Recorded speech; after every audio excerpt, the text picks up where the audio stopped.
शुरुआत कर रहे हैं। पुलवामा आतंकी हमले पर चौतरफा घिरे पाकिस्तान को एक और झटका लगता दिखाई दे रहा है। पेरिस में हुई आतंकवाद के खिलाफ लड़ाई लड़ रहे देशों को आर्थिक मदद मुहैया कराने वाली संस्था फाइनेंशियल एक्शन टास्क फोर्स की बैठक में यह फैसला लिया गया है कि पाकिस्तान अभी ग्रे लिस्ट में ही बरकरार रहेगा। यानी हाफिज सईद के जमात उद दावा पर बैन लगाकर पाकिस्तान जो ग्रे लिस्ट से बाहर आने की कोशिश कर रहा था, उसमें पाकिस्तान पूरी तरह से नाकाम होता फिलहाल नजर आ रहा है। साथ ही FATF ने पाकिस्तान को चेतावनी भी दी है कि वे आतंकवाद के खिलाफ एक्शन लेने की टाइमलाइन को न चूके, वरना उसे गंभीर परिणाम भुगतने भी पड़ सकते हैं। आपको बता दें कि शुक्रवार को इस बैठक से पहले ही पाकिस्तान ने कुछ आतंकी संगठनों पर बैन लगाया था, जिसमें मोस्ट वांटेड आतंकी हाफिज सईद का जमात उद दावा और फलाह इंसानियत फाउंडेशन समेत कई संगठन भी इसमें शामिल हैं। पाकिस्तान की कोशिश थी कि वे इस प्रकार की कार्रवाई करे कि ग्रे लिस्ट से बाहर निकल सकेगा,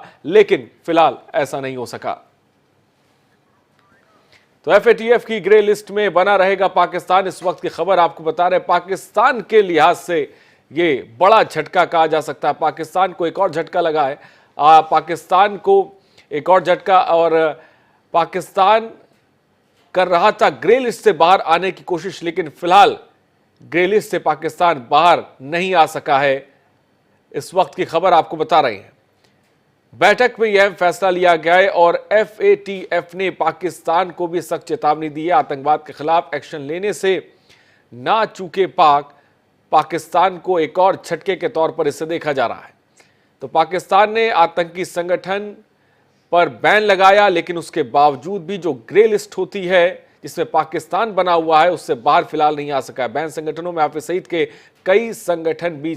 शामिल हैं, जिसमें जमात उद दावा है और कई ऐसे संगठन हैं जो इसमें शामिल है। FATF की ग्रे लिस्ट में पाकिस्तान बना रहेगा। पाकिस्तान के लिए एक मुश्किल बड़ी खबर है, पाकिस्तान के लिए एक बहुत बड़ा झटका भी इसे कहा जा सकता है, क्योंकि पाकिस्तान लगातार उस ग्रे लिस्ट से बाहर आने की कोशिश कर रहा था, जिसको लेकर उसने हाफिज सईद का जो संगठन है जमात उद दावा, उसको प्रतिबंध उस पर लगाया था, उस पर बैन लगाया था। लेकिन फिलहाल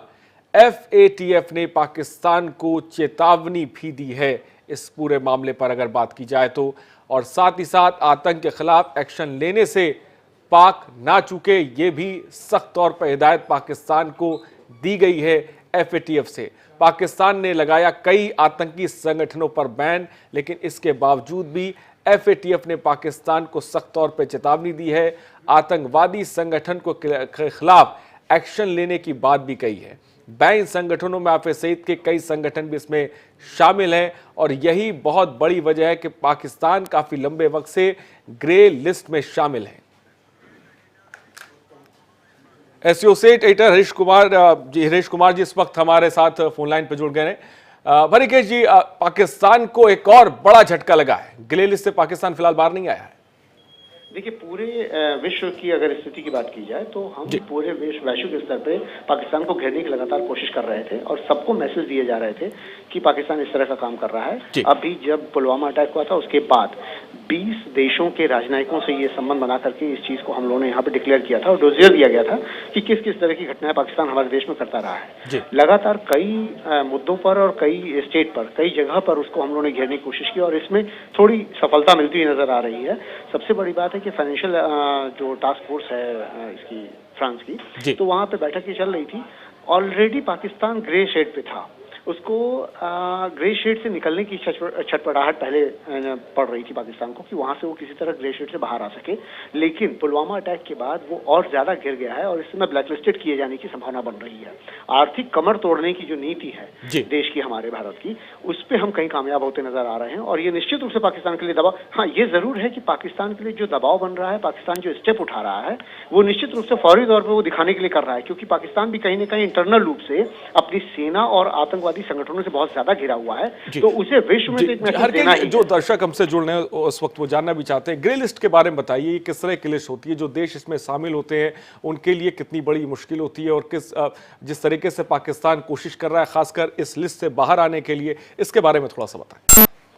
देखिए, सबसे पहले तो मैं ये बता दूं कि जब भी आप फाइनेंशियल टास्क फोर्स के उस बैठक की बात करेंगे तो उसमें सबसे बड़ी बात होती है कि वैश्विक स्तर पे जब आप इसके ब्लैकलिस्ट को उसमें घोषित कर दिए जाएंगे तो बहुत सारे व्यापारिक संगठनों के तहत और बहुत सारे व्यापारिक जो चीजें होती हैं उन पे आपके रोक लग जाएंगी। और चूंकि ऑलरेडी भारत ने उसको मोस्ट फेवर्ड नेशन से हटा लिया है तो कहीं ना कहीं ये बात साबित हो रही है कि पाकिस्तान किसी भी परिस्थिति में पूरे वैश्विक स्तर पे अगर लगातार उसको, सबसे बड़ी बात है कि फाइनेंशियल आपको जब भी फायदा दिया जाता है, जब भी किसी देश को फाइनेंशियल फायदे पहुंचाए जाते हैं तो वो उसकी विकास की ओर बढ़ने के लिए दिए जाते हैं, उसके देश की सुरक्षा व्यवस्था को मजबूत करने के लिए, सबसे बड़ी बात है इकोनॉमिक डेवलपमेंट के लिए दिए जाते हैं। लेकिन पाकिस्तान में हमेशा होता रहा है कि जब भी उसको मनी फाइनेंशियल